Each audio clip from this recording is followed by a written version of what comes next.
Bonjour, c'est Cryptoly, j'espère que vous allez bien en ce lundi 15 mai 2023. C'est avec plaisir que je vous retrouve pour cette quotidienne dans laquelle on va aborder la question d'Ethereum. Est-ce que oui ou non il y a bien eu un bug sur Ethereum? On va parler aussi des BRC20, on va parler de Binance, et ensuite on ira dans l'analyse technique pour comprendre justement le retracement bullish qu'on est en train d'avoir, la grosse chandelle qu'on a eue ce week-end, les deux grosses chandelles même je dirais mieux, et ça commence tout de suite.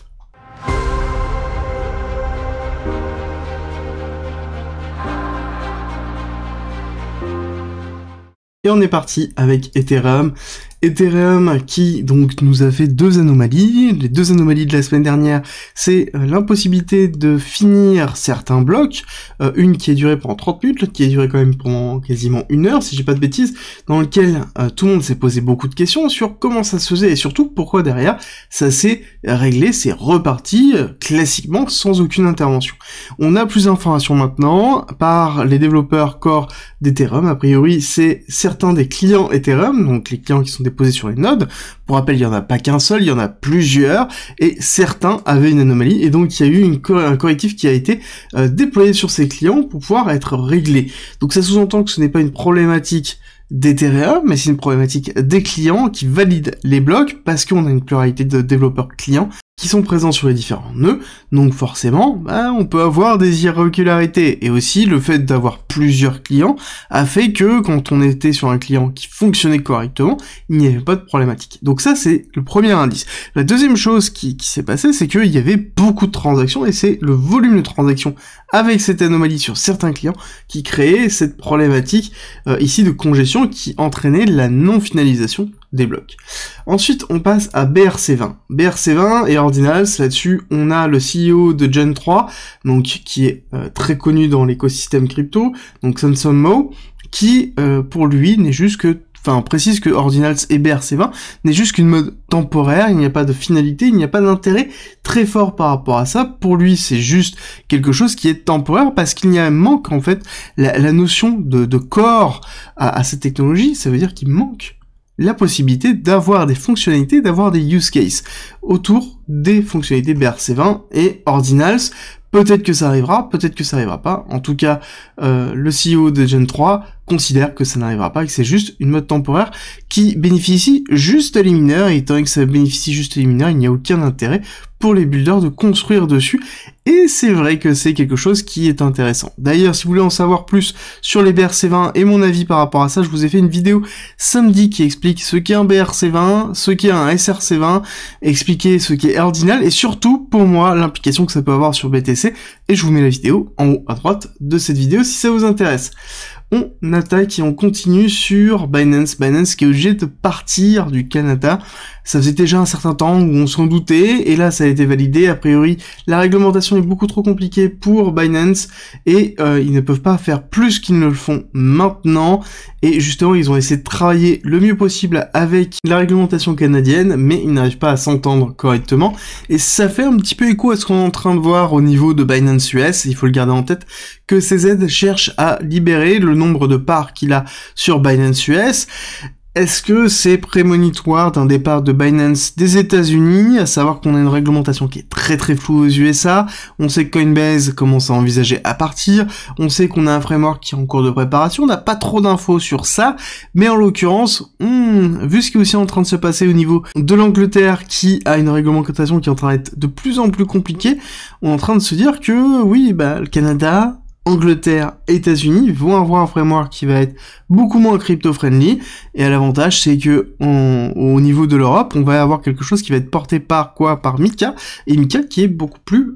friendly du coup que ce qu'on est en train de voir. Et ce qui est aussi intéressant, c'est de se rappeler, il y a 1 an, quand on parlait de Mika, on pensait que c'était une mauvaise chose, et que justement les États-Unis faisaient la bonne chose en laissant les entreprises proliférer et se développer sans forcément avoir de législation, et que nous on était obligés de légiférer avant on se rend compte que c'est peut-être pas une mauvaise chose avec ce qui est en train de se passer, et on retiendra la leçon. Au niveau de la macroéconomie, nous avons quoi? Ça va être une semaine qui va être assez tranquille, hein, on va pas trop s'inquiéter sur la liquidité macro. Nous avons juste jeudi l'indice manufacturier de la Fed, Philadelphie, qui va être important, l'inscription au chômage aussi, et un discours de Powell le 19 mai, mais bon, normalement, le discours de Powell, on devrait pas avoir d'impact, très peu d'impact, je pense qu'il parlera majoritairement des banques sur une situation qu'on connaît déjà au niveau de l'économie, donc pour moi, on va avoir une semaine qui va être vraiment flat. Et on attaque la partie technique avec une vision CME en weekly, très important CME, Chicago Mercantile Exchange, qui vous permet d'avoir la visibilité des futurs,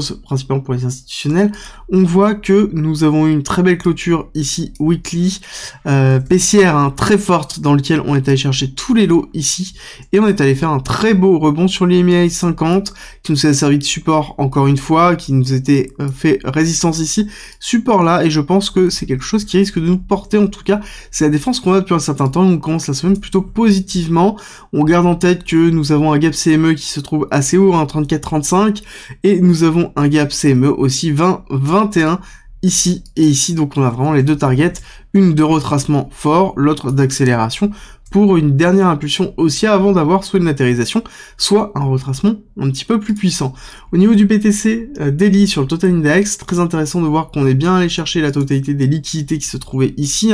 On a fait le joli break de cette tendance avec prise de liquidité, et on est allé chercher les liquidités qu'on attendait depuis un certain temps. On est allé chercher quand même très profondément avec une grosse mèche, mais pas tant que ça, parce qu'on n'est pas passé au niveau des 0,5, on n'est pas passé au niveau de la ligne des 25 200 qui correspond ici à cette cassure de la R, d'accord, de l'accumulation qu'on attend déjà depuis un certain temps, qu'on suit depuis un certain temps, et on n'est pas allé retracer dessus, on a juste fait une courbe de liquidation, et on a une très belle réaction haussière ici, réaction haussière qui a été quand même achetée par les top traders. On voit bien ici dans cette pattern là, où on voit que on a bien la cassure de notre compression qu'on avait depuis un certain temps, qui est plutôt bullish, avec derrière un maintien de la totalité des comptes en longue. Donc ça sous-entend que majoritairement les personnes sont en train d'acheter cette chute. Ici, sont toujours en positif, pour rappel, là le dernier lot s'est fait ici, donc dans cette partie-là, et depuis ici, nous avons quand même du long sur les top traders, donc ça veut dire que majoritairement on est en train d'acheter le marché. Est-ce que c'est positif ou négatif? Ça on va en discuter après. Je suis un peu circonspect, je vous avoue. Quand je vois que on a un truc flat au niveau du spot, alors qu'on a quelque chose qui pousse, et que tout est porté par le perp, je me pose vraiment des questions. On a un petit open interest qui est en train de monter, mais on est toujours au niveau des 110, donc on n'est pas sur un niveau qui est extraordinaire au niveau du de l'open interest, donc on n'est pas sur quelque chose vraiment de structuré et structurant. Donc pour moi, je me pose vraiment des questions, surtout que on est en train de se diriger vers une zone, quand on regarde un petit peu plus en 12 heures, histoire d'avoir un petit peu plus de visibilité, on voit quoi? On voit qu'on est vraiment dans quelque chose où on pourrait être sur une forme de retest, on va juste les noter, dans lequel on pourrait être dans une forme de retest bearish pour faire une cassure, donc en se disant qu'on arrête là pour faire une cassure réelle, hop, boum, on casse baissier. Deuxième chose, on pourrait aller chercher ici la zone, là, très important, de retest pullback, rebondir, aller chercher l'order block qui se trouve ici, et ensuite continuer baissier, à savoir qu'on irait chercher la liquidité qui se trouve là, parce que la liquidité, elle est très peu longue. Là, on va pas se cacher, on a quand même un gros poids qui est en train de se mettre en place sur le court et qui est majoritairement short. Toute cette zone-là, elle est remplie de liquidité de short. Et surtout, ici, nous avons les shorts court terme qui se sont placés sur le rebond qui ont été rachetés sur cette zone-là et sur cette zone-là. Donc pour moi, ici, ce serait logique d'aller liquider cette partie-là pour ensuite faire une structure baissière. Alors ça, c'est dans l'idée d'avoir une cassure baissière maintenant, pour continuer à aller chercher l'objectif qu'on a depuis un certain temps, 25 200, et donc aller chercher la liquidité au niveau du premium. Donc on casserait le premium pour aller au discount, donc on irait chercher en dessous des 0,5, cette recharge était en dessous des 0,5, serait peut-être ici dans un fake out avec une grosse mèche pour aller chercher un petit peu plus bas les 23 900, donc 618, pour ensuite faire une accélération haussière. Donc on pourra avoir, hop, pullback, réaction haussière, ici petit bull trap, on casse baissier, bear trap, hop, et on enfonce et on accélère à la hausse. Ça on connaît très bien, on a déjà vécu plusieurs fois, on sait comment ça fonctionne, et c'est un petit peu l'idée que j'ai sur du court terme dans mon scénario bearish. Scénario plutôt bullish, ce serait quoi? Ce serait de considérer un petit peu ce qu'on a depuis le début. Ça veut dire quoi? Ça veut dire que ici, pour rappel, nous avons un BC ARST SO, UT. Donc ce qu'on pourra attendre, c'est un UTAD, et dans cet UTAD, ici, on pourra avoir ici une distribution en cours. Alors, on va juste se replacer correctement pour bien vous montrer. On aura une distribution en cours, avec un BC, un AR, un ST, un saut, d'accord, sign of weakness, donc le saut peut être profond, il n'y a pas de problème, et ensuite une accélération pour faire l'upthrust, retracement, UTAD, de cette distribution qui validerait ici la distribution globale pour avoir un retracement beaucoup plus puissant, et un retracement à ce moment-là qui irait chercher potentiellement ici l'order block très bas, hein. Donc là on parle d'un retracement à 17 500. Donc pour moi c'est un petit peu l'idée que j'ai, c'est deux scénarios que je défends. À savoir que dans l'autre scénario, dans le scénario qui est plutôt dans une continuité baissière actuellement, pour moi, c'est important, c'est un moment où on va chercher de l'énergie, où on va chercher de la liquidité pour pouvoir continuer à aller plus haut. Si on va pas chercher cette liquidité-là, ça va être compliqué de continuer à pousser, donc pour moi ce serait logique d'aller chercher ici, le 25,2, mais aussi aller beaucoup plus bas. Pourquoi pas aller chercher les 22 000, dans lequel on a beaucoup d'imbalance à aller chercher, et cette imbalance, elle est importante, et on voit qu'on a toujours tendance à aller chercher, si on regarde la mèche, donc là je suis en 12 heures, d'accord, si on regarde la mèche ici, on est allé chercher l'imbalance pile poil de cette bougie, donc c'est quelque chose qui est fort au niveau des marchés, et qui fonctionne plutôt bien. Au niveau de la dominance du BTC, on voit qu'on a un mouvement qui est plutôt classique, donc l'accélération haussière qu'on est en train de voir, elle est plutôt portée par le BTC, c'est en train de se valider aussi au niveau de l'Ethereum, où on voit que c'est quelque chose qui est une forme de latéralisation, donc on a bien une latéralisation du cours pendant que le BTC pousse, donc ça veut dire qu'Ethereum a du mal à suivre, et qu'on a bien ici cette tendance baissière qui est en train de se faire. Pour moi, Ethereum BTC, c'est une zone de polarité, donc c'est-à-dire que on va continuer à faire une accélération haussière, on va aller chercher la liquidité qui se trouve là, donc on va avoir une dépréciation d'Ethereum par rapport à BTC, pour ensuite faire un très beau rebond. Pour moi, ça me semblerait logique d'aller chercher, pourquoi pas, ici, cette zone, là, pour repartir à la hausse. Et là, on aura une forme de breakout où on aurait peut-être quelque chose comme ça qui se mettra en place pour avoir une cassure haussière et une survalorisation d'Ethereum par rapport à BTC. Sur le long terme, on le sait, Ethereum est déflationniste, alors que BTC ne l'est pas, et c'est très important de le retenir. À l'heure actuelle, on a une meilleure valorisation d'Ethereum, surtout avec les use cases. C'est deux utilités différentes, et deux moments séparés, et c'est juste, pour moi, voilà, la théorie que je défends depuis un certain temps, c'est que Ethereum sera moteur du prochain bull run plutôt que BTC. Macro, on a quoi? On a un Nasdaq qui continue toujours à travailler les parties hautes, hein. On n'a pas forcément de grossis, on a toujours cette belle divergence baissière qui est présente, et on a un DXY qui nous fait le fifou. Il est en train de partir deux bougies vraiment effectifs. Déjà la semaine dernière, c'était plutôt positif. On est en train potentiellement de valider une forme d'accumulation ici, donc une petite accumulation sur cette partie-là, dans une grande accumulation ici, donc on irait potentiellement retester l'AR à 105 pour ensuite retracer. Si on est vraiment dans une continuité baissière, ça sous-entend que ici,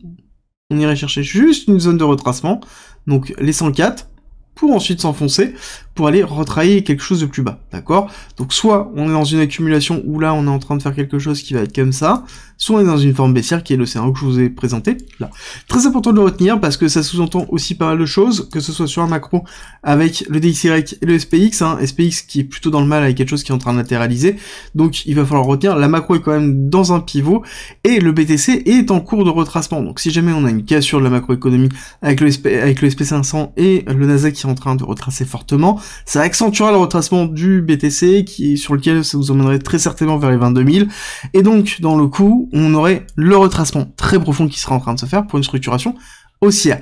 Pas d'altcoin pour l'instant aujourd'hui, j'attends la journée qui est en train de se dérouler pour avoir vraiment la tendance du marché. Le week-end était assez particulier, je préfère ne pas prendre, j'ai 4-5 cryptos que je suis en train de vous réserver, on va juste attendre la tendance d'aujourd'hui pour savoir si oui ou non on a un setup qui pourrait être intéressant. Et si vous avez aimé cette vidéo, n'oubliez pas de liker, ça me fait toujours très plaisir et ça soutient la chaîne. Et on terminera par le petit mot du sponsor de cette vidéo qui est Bybit, l'exchange centralisé qui est maintenant KYC, dans lequel vous pouvez retrouver du spot, du dérivé, des options et un échange décentralisé au sein de l'échange centralisé. Vous avez aussi la carte de paiement, vous avez tous les outils pour pouvoir faire du trading crypto et acheter de la crypto-monnaie, dans lequel c'est un échange que j'utilise depuis 1 an et demi, et vous avez en description un lien avec 10% de réduction sur vos frais de trading et jusqu'à 30 000 $ pour votre premier dépôt. Donc si vous voulez tester la plateforme, ça se passe en description et en commentaire, et je vous dis à très vite pour une nouvelle vidéo.